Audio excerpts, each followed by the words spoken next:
In this chapter, we'll study the least squares problem and regression analysis.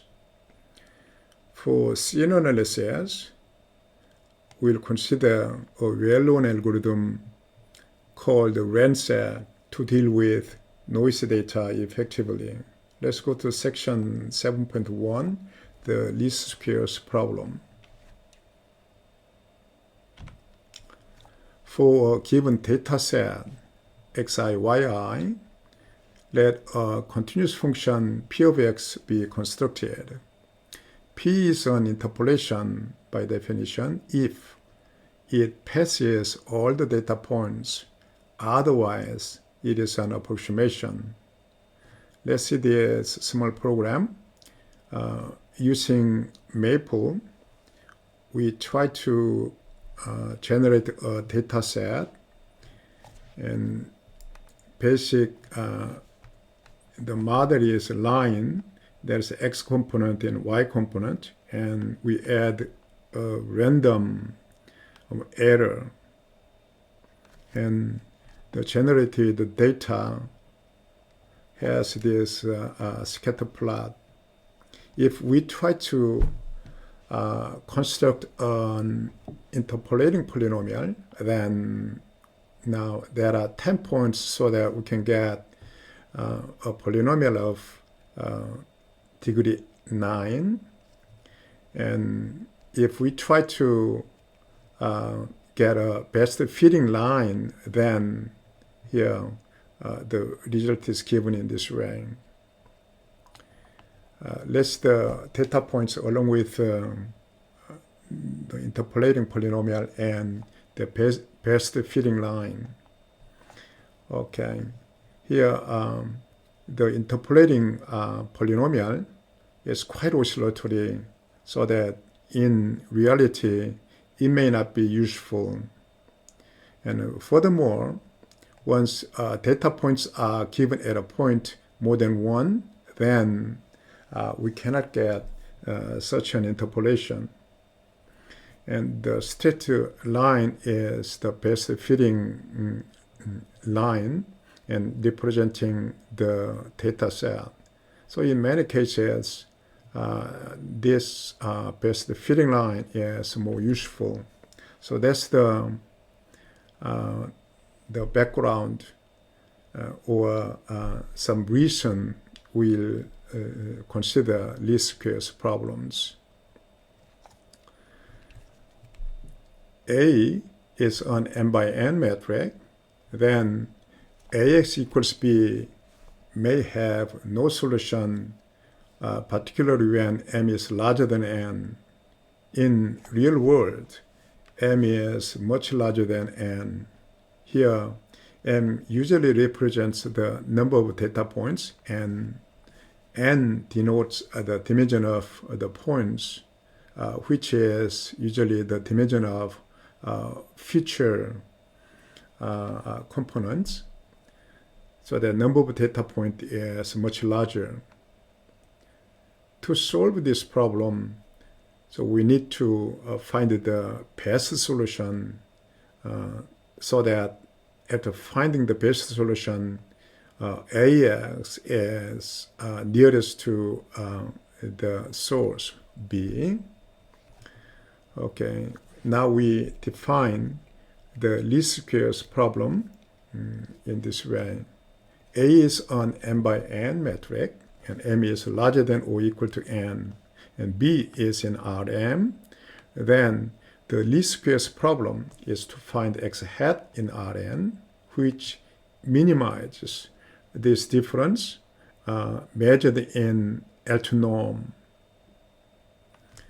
So x hat is the minimizer of this minimization problem. And that is same as this one.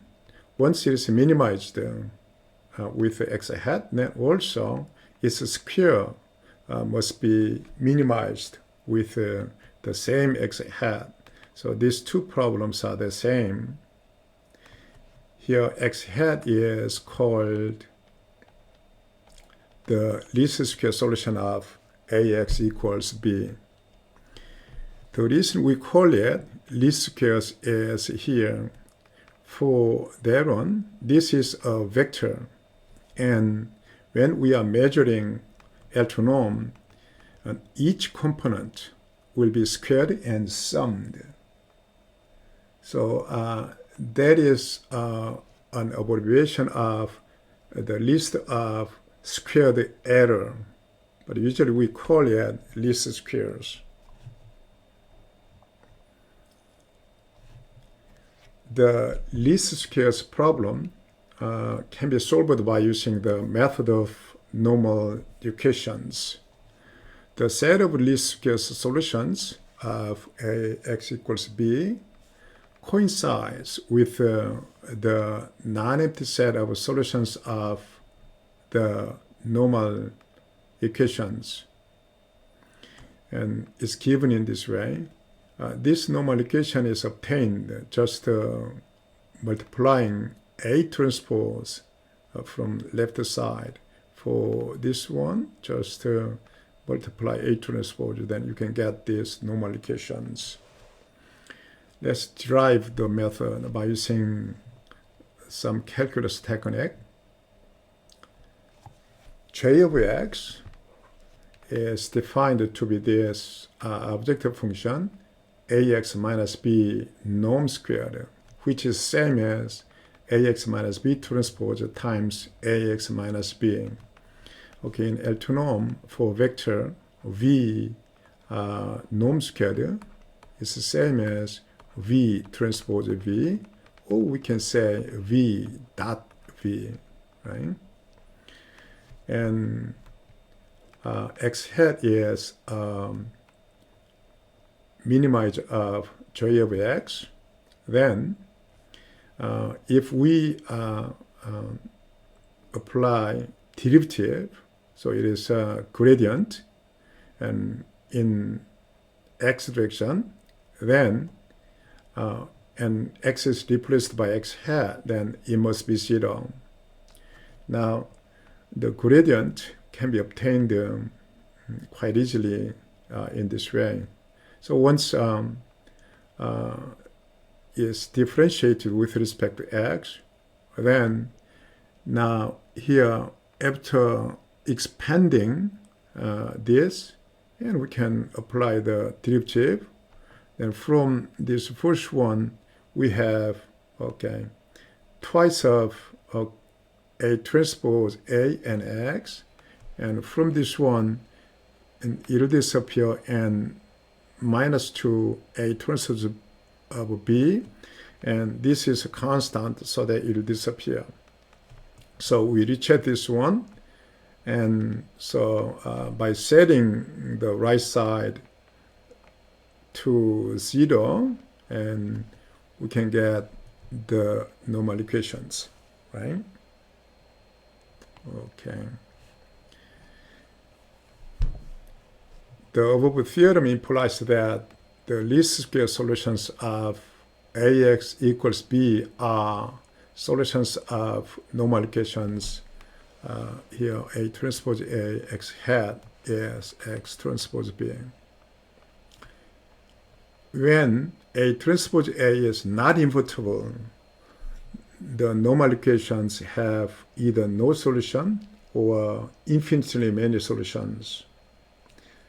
So to get reasonable unique solution, data acquisition is very important, so that eventually the A transpose A, the matrix is invertible.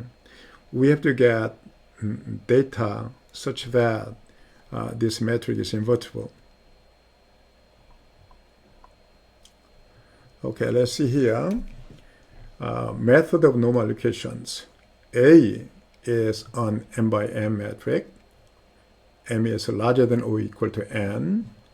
The following statements are logically equivalent.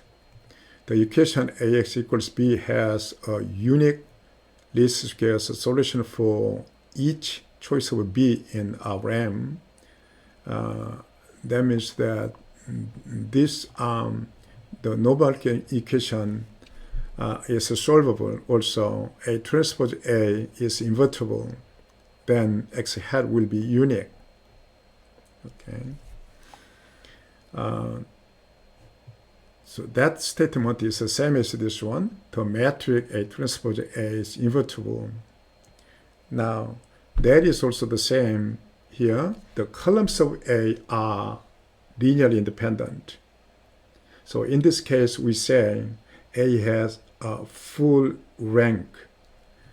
And practically, once the columns of A are linearly independent, then A transpose A must be invertible, and because it's symmetric and also made along with A transpose A in this form, every eigenvalue must be positive. Okay.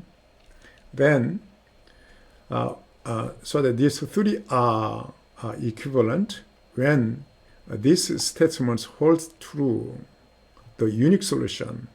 So because here there is a unique solution, so that the unique least square solution X hat is given by this equation. That is just came from the normal equations. So A transpose A and X is now A transpose B. From here, after inverting this metric, because if we assume one of these statements hold true, then we can invert this one to get the unique least square solution X hat. Okay. Now, when we are using normal equation technique, then here we'll see such metric. So maybe we can give it a name so that later on we can use it conveniently. So by using A plus notation, we define this one and call it the pseudo inverse of A. Looks like if we start with that equation, now once it is a square metric and invertible, then we can apply A inverse to B to get the solution.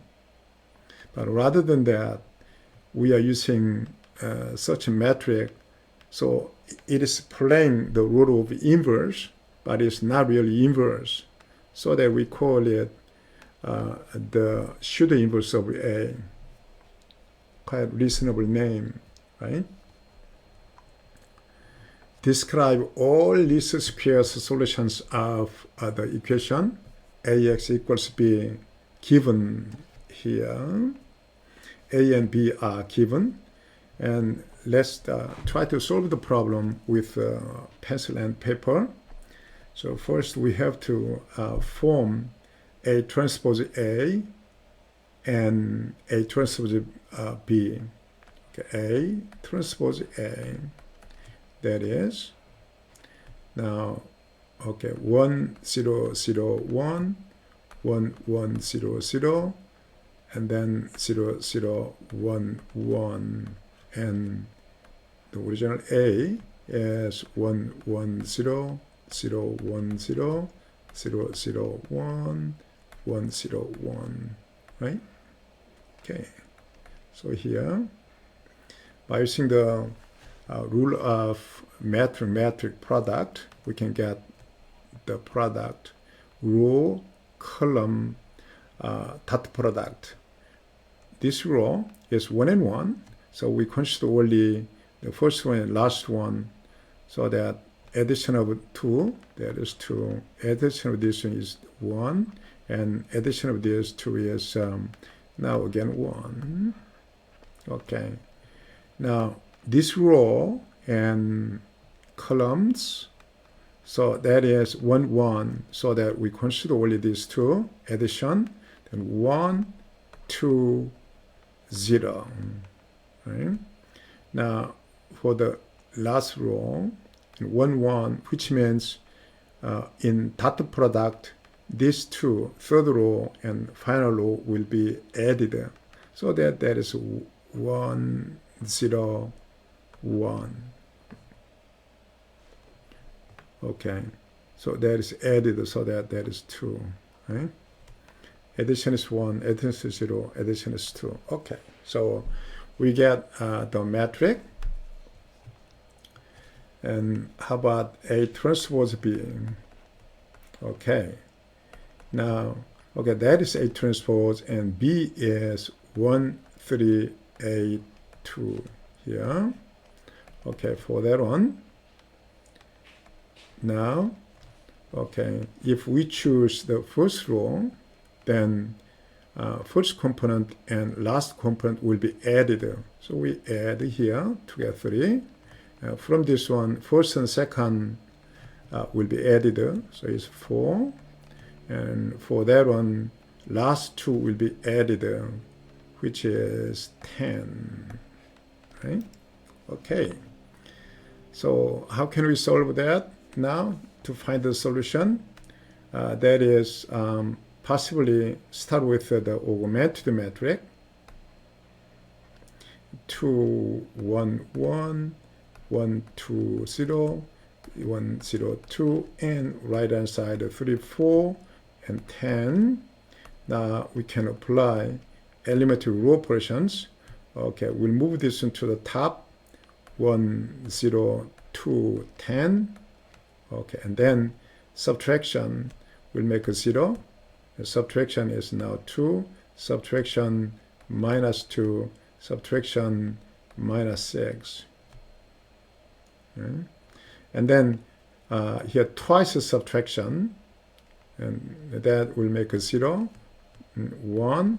Twice subtraction minus 3, and twice subtraction minus 17.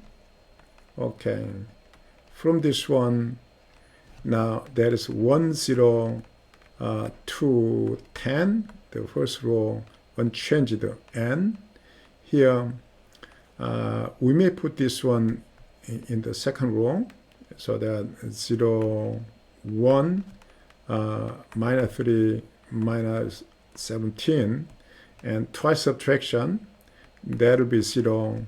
Twice subtraction, 6 is added, which is 4.